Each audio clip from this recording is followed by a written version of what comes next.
नमस्कार, बी न्यूजमध्ये आपलं स्वागत। मी महेश्वरी गोखले। एक नजर आजच्या महत्त्वाच्या घडामोडींवर।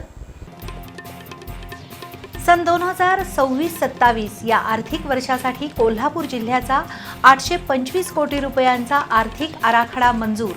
गेल्या वर्षीचा निधी 100% खर्ची पडल्याची माहिती। मान्सून आला केरळमध्ये।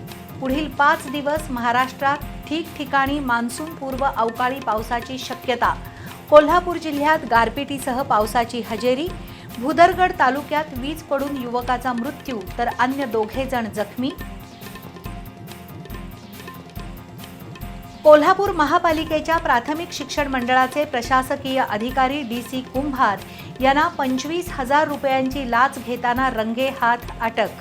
महापालिका वर्तुळात एकच खळबळ।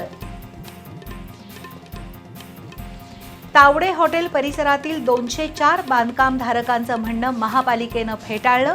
बेकायदेशीर बांधकामं पाडण्याच्या महापालिकेनं बजावल्या नोटिसा। 3 आठवड्यानंतर धडक कारवाईची शक्यता। आणि सेन्सेक्स 508 अंकांनी घसरून 74,267 अंकांवर तर 165 अंकांनी घसरलेला निफ्टी 23,383 वर। अमेरिका इराण युद्धाचा परिणाम कायम। गुंतवणूकदारांचं 3.75 लाख कोटींचं नुकसान।